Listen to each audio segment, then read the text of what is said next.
दोस्तों, अगर आपको ये वीडियो पसंद आए तो चैनल को सब्सक्राइब करें और बेल आइकन दबाना ना भूलें।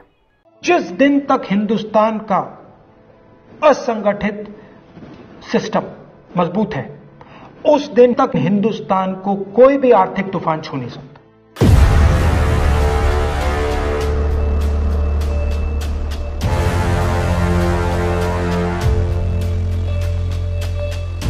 नमस्कार दोस्तों, मैं प्रशांत राय और आप देख रहे हैं युग धर्म।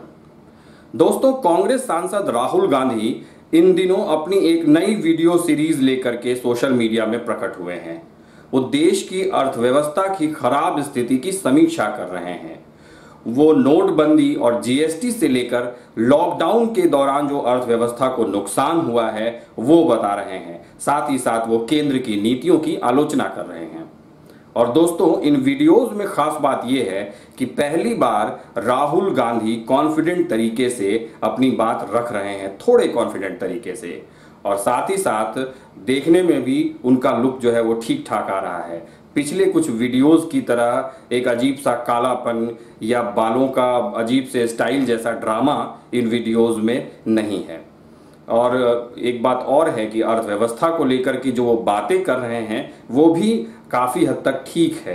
खासकर असंगठित क्षेत्र के बारे में, जैसे दिहाड़ी मजदूर हुए या फिर दैनिक काम करके अपनी आजीविका चलाने वाले जो लोग हैं, जो कामगार हैं, उनके बारे में जो वो टिप्पणियां कर रहे हैं वो काफी हद तक सही है।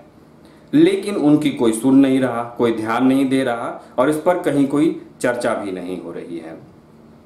अब ऐसा क्यों हो रहा है, इस पर थोड़ी बात करते हैं। राहुल गांधी के पुराने जो ट्रैक रिकॉर्ड हैं उन पर ज्यादा बात नहीं करते, वरना बात बहुत लंबी हो जाएगी। लेकिन वर्तमान में इस समय जो चल रहा है उस पर बात करते हैं। 2019 के बाद जो लोकसभा चुनाव की करारी हार हुई है, उसके बाद से जो कुछ स्थितियां हैं इसके बारे में थोड़ी बात करते हैं। राहुल गांधी वीडियोज तो बना रहे हैं, वो इन्हें पोस्ट कर रहे हैं, लेकिन क्या उन्होंने इस बात पर ध्यान दिया है कि पिछले कुछ समय में जो उनकी क्रेडिबिलिटी बिल्कुल नीचे पहुंच गई है, क्या उसमें कोई सुधार हुआ है? उन्होंने कोई इधर कुछ ऐसा काम किया है जिससे कि लोग उन्हें सुनने को प्रेरित हों? क्या लोकसभा हार के बाद, करारी हार के बाद, उन्होंने अपनी पार्टी की कोई समीक्षा की, संगठन को मजबूत बनाने की कोई कोशिश की? खुद वो अध्यक्ष पद से इस्तीफा देकर के किनारे हो गए और ये बोला कि गांधी परिवार का कोई अध्यक्ष अगला नहीं बनेगा। लेकिन सोनिया गांधी कार्यकारी अध्यक्ष बनी और उसके बाद अभी तक वो बनी हुई हैं। अभी जो CWC की बैठक हुई उसमें जो बातें रखी गई, कुछ नेताओं ने, पार्टी के वरिष्ठ नेताओं ने अगर कहा कुछ सुधार के बारे में, सबसे बड़ी बात उन्होंने पूर्णकालिक अध्यक्ष बनाने की बात कही, तो इस पर तो कोई फैसला नहीं हुआ। लेकिन राहुल गांधी उन्हीं नेताओं के पीछे बढ़ गए, जिसका नतीजा है कि वो भी अब नाराज हैं और उनके भी बयान अब इस तरीके से आते रहते हैं। अभी गुलाम नबी आजाद का एक बयान आया है जिसमें उन्होंने कहा है कि अगर यही हाल रहा तो 50 साल तक कांग्रेस विपक्ष में बैठेगी। तो घर का घमासान अभी खत्म नहीं हुआ है और ऐसे में राहुल गांधी देश विदेश की चिंता लेकर के प्रकांड पंडित बनकर ज्ञान भगा रहे हैं।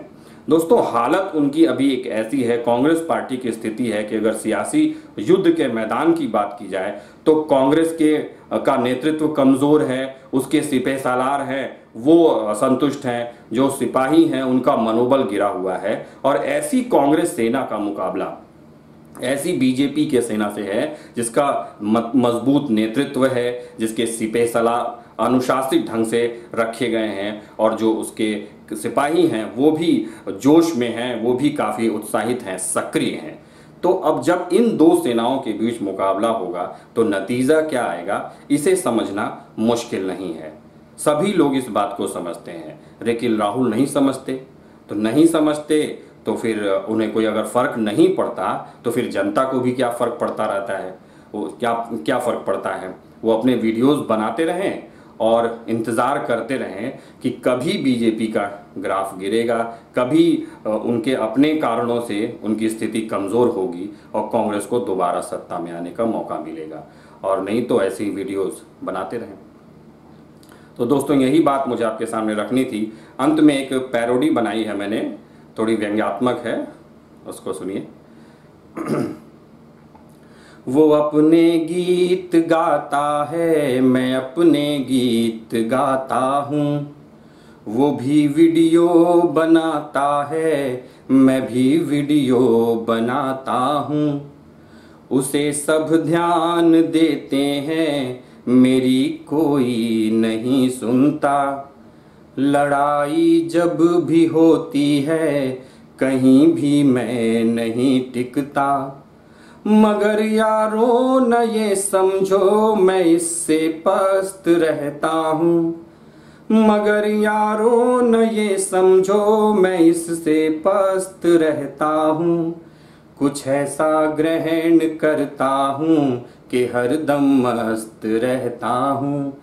कुछ ऐसा ग्रहण करता हूँ कि हरदम मस्त रहता हूँ, कि हरदम मस्त रहता हूँ। नमस्कार।